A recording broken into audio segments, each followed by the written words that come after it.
As far as we know, here is the truth, and this is the truth, and the whole truth. On that fateful day, we noticed a significant amount of telephone traffic from the suspect and a lot of callers between the hours of 1900 or 1800 to 2100 hours. A high volume of telephone traffic. All right? This telephone traffic was identified on the grid 02854 Whiskey Echo 925.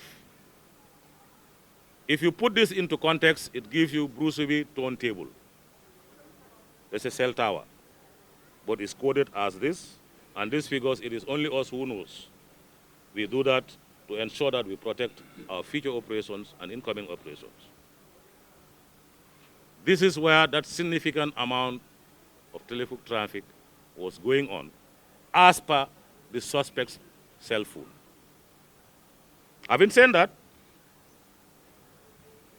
few hours later, the same signals were picked up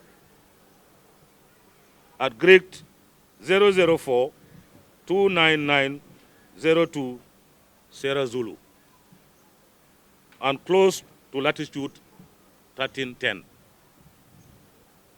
You put this also into perspectives, it gives you between Sifo and Dimbaya.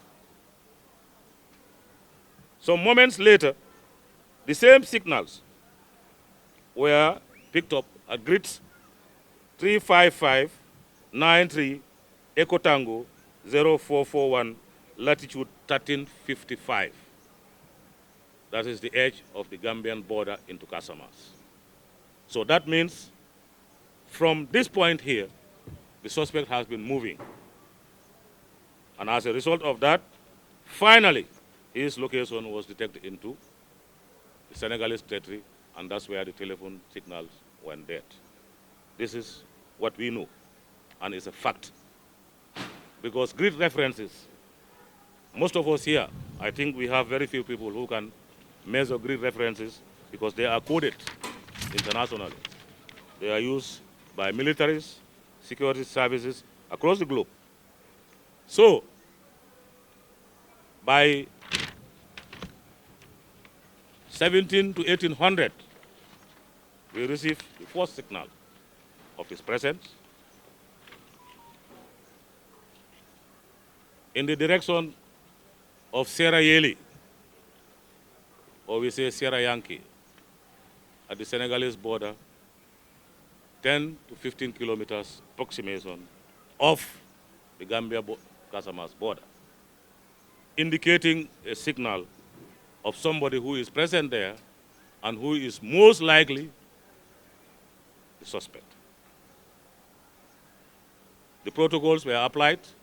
Most of you here are aware that there is a 5-kilometer radius hot pursuit between the two countries. I invoked that hot pursuit through the Minister of Interior. I don't know where he has called, but before even, when the telephone comes, I put up an armada.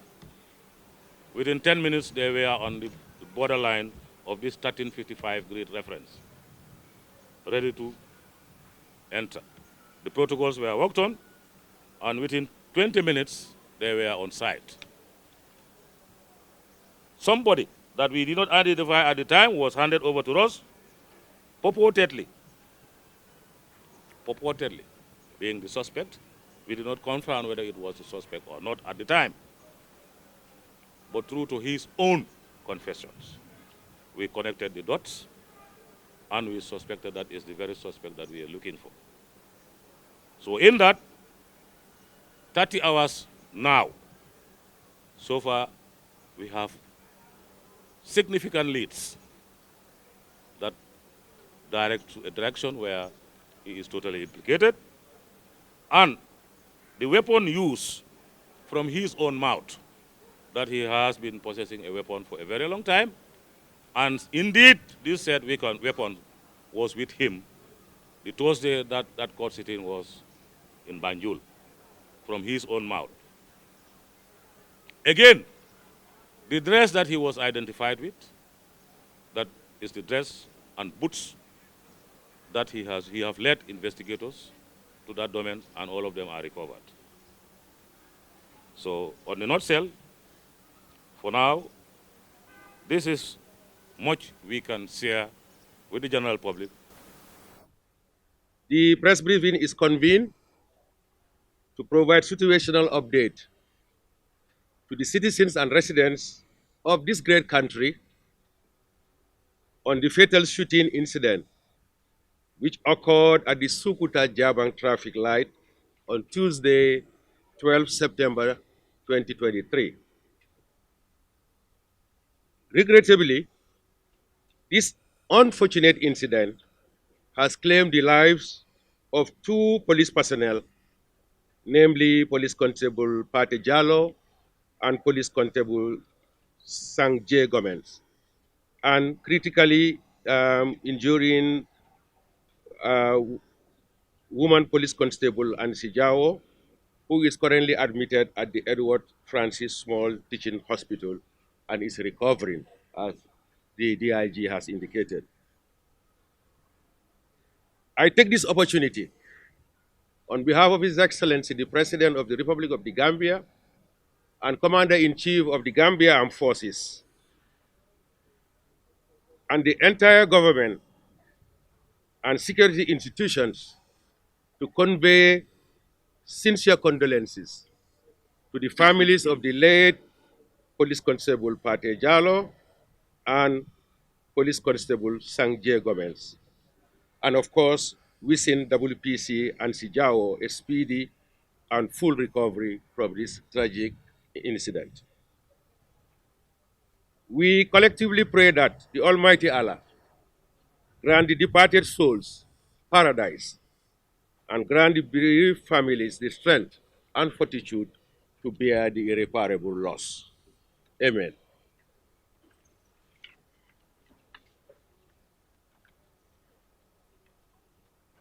Admittedly, these are not only trying times for the bereaved families, but also represents a heavy loss to the entire nation and in particular security sector in the Gambia. But most importantly and profoundly, the institution where the two deceased belong to, the Gambia Police Force.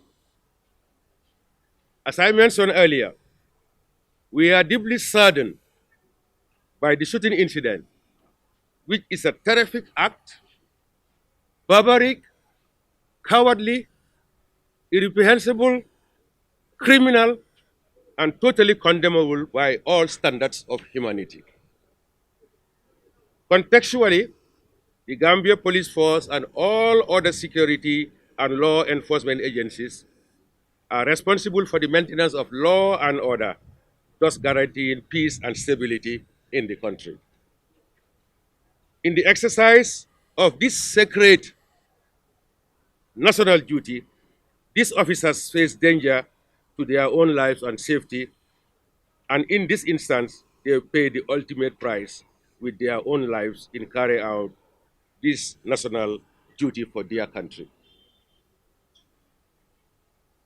I would like to applaud the remarkable leadership exhibited during this challenging period by His Excellency the President of the Republic of the Gambia and Commander-in-Chief of the Gambia Armed Forces. His leadership truly inspired the nation and demonstrated true statesmanship and steadfastness and devotion to his responsibility as head of state under the Constitution of the Republic of the Gambia. We salute him for his courage and the pronouncement he made in the aftermath of this tragic incident, particularly the assurances provided to the nation that the sanctity and the integrity of this country is uppermost and will be safeguarded at all costs. Additionally, the visit to the injured WPC Jao and the reward he pledged for information leading to the arrest of the perpetrators was inspiring and indeed remarkable. At this point, I would like to provide a brief update on the ongoing investigations being carried out by the multi-sectoral panel that was convened to investigate this unfortunate incident.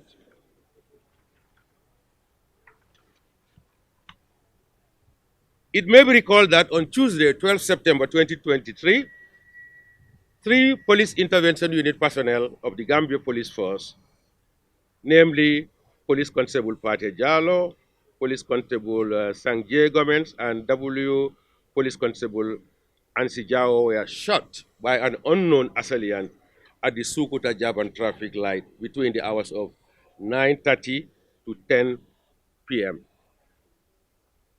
The incident was reported by a taxi driver at Sukuta Police, where he was provided an escort to the scene, and the three injured personnel were immediately evacuated to the Sukuta Health Center, but subsequently referred to Nemban Clinic. Upon arrival at the Nemban Clinic, the two police constables, that is Pate Jalo and Sangye Gomez, were pronounced dead, while Police Constable Jao, who was in critical condition, was treated and transferred to Edward Francis Small Teaching Hospital. A combined security and law enforcement manhunt was swiftly initiated for the capture of the assailant or assailants. A male civilian eyewitness, in the exercise of his civic duty, provided leads to the police and described a male person whom he believed was involved, who was a solitary figure clad in haftan, our traditional attire, and was wielding a pistol. Further investigators engaged witnesses who were believed to have been present at the scene and also scrutinized CCTV footages in the immediate vicinity and surrounding of the Sukuta Jabang traffic light. A lead was provided on the sighting of a male individual in Jululung in southern Senegal, Casamas, that fit the profile of the alleged suspect, which led to the arrest of one Gambian by the name of Usainu Bojang, who is a native of Burfoot and a security guard working for a local security company in the Gambia here. He was arrested on 13 September 2023, with the support of our Senegalese counterparts and subsequently extradited to the Gambia.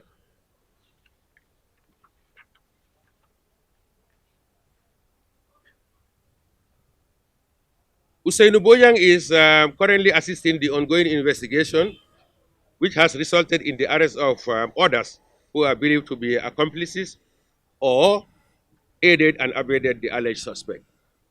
So far, as we speak, 6 persons of interest are in police custody, excluding the alleged suspect. The team of investigators are focused on establishing the possible motive of this dastardly act, whether it was a lone individual or a group. Further, the crime scene was well managed, and team of investigators will be conducting crime scene reconstruction to further determine key circumstances surrounding the incident. At this material juncture, I would like to reiterate that the Gambia is a country governed by laws. And no one, and I repeat, no one has the right whatsoever to extrajudicially take the life of another person. Law enforcers, like civilians, have fundamental human rights and freedom guaranteed and protected by our sacred constitution. These rights, such as right to life, personal security and liberty, and protection against violence, are sacrosanct and should be upheld by all as guaranteed by the 1997 Constitution of the Republic of the Gambia. Concomitant with the above, I would like to further emphasize that the investigations are being conducted strictly, and I repeat, strictly, in observance of due process and human rights as provided in the Constitution and in line with international standards and best practices. We have a new founded democracy, and the government should be commended for doing business in line with the Constitution and in line with the requirements and tenets of democracy. In this regard, we will ensure that maximum presumption of innocence is observed throughout the investigation process. By and large, the investigation will be impartial, professional, ethical, and would be conducted with strict adherence to the laws of the country. It is important to highlight that this incident is considered as a blatant attack to the peace and national security of the country. And no one, and I repeat again, no one will be left on, no stone will be left unturned in bringing whoever is involved, regardless of status or affiliation. Justice will be served in this case. In the wake of this unfortunate incident, the Gambia Police Force has intensified police patrols and community engagements to always reassure the public of their safety and security. Therefore, I equally call on the public to volunteer any information to the police that could enhance the ongoing investigations. The government applauds the media's role in disseminating accurate information and update, and further requests for the respect of the privacy of the victim's family during this very difficult period. This is a challenging time for the entire country, and we should all be mourning the unwarranted loss of life of these gallant security personnel. To conclude, this incident is unprecedented in the history of this country, and the government is resolved to ensure that it will never, and I repeat, never again happen in this country. And therefore, all the necessary measures will be put in place to avert such occurrence. I thank you all for your kind attention and will invite few questions. However, noting that investigations are ongoing and therefore we will not be able to provide detailed and sensitive information that may likely interfere with the investigations.